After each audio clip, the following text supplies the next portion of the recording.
The coldest recorded temperature ever in Knoxville was negative 24 degrees in January of 1985. Tonight, how one East Tennessee veteran survived a deadly battle overseas in temperatures more than twice that cold.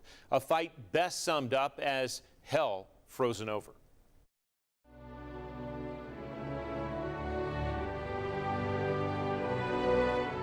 That's me holding my buddy's Browning automatic rifle.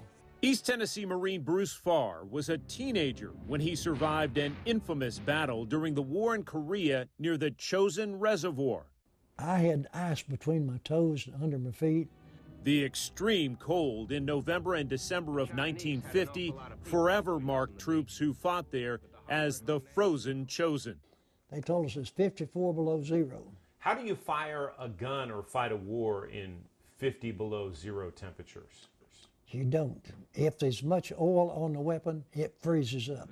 Protect a strategic hill from the enemy was job one for the Marines of Chosin. We had to hold East Hill at all costs. Nobody could hold it till my company got in there because they didn't have the manpower. I just want our viewers to understand how badly you were outnumbered. At least 10 to 1 at all times. And on this hill just south of Coterie coming back to the seacoast, they said was 37 to 1 outnumbered. How did you survive? Largely because of the man upstairs. And we was too damn stubborn to give up. You lost friends in this fight. Oh, I lost many friends. I just never did make my mind to give up. Somehow or another, I was going to survive it.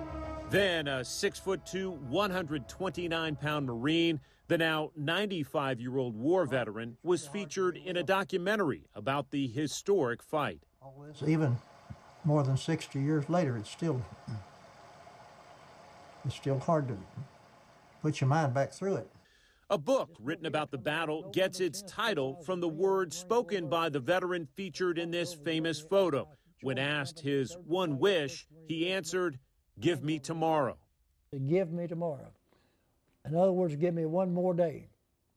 You was just living, not day to day, you was living more or less minute to minute, big lot of the time. I think there was 234 in Chosin Reservoir when we first went up the hill. How many made it out? Well, they said there was 87 of us, but I don't think there was. On that hill, you lost at least half of your company. Oh, yes, yes. What did you learn about yourself in the middle of all that combat? Well, you've got to think that the injury or death is going to come to somebody else, not to you. You've got to think that you're invincible.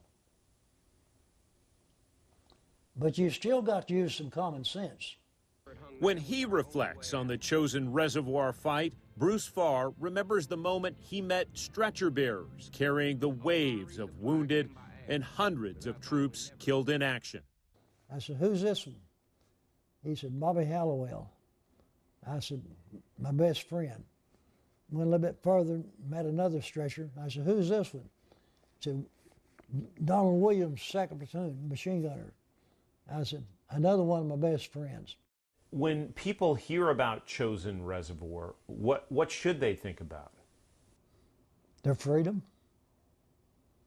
their right to live in this country with the conditions that we now enjoy.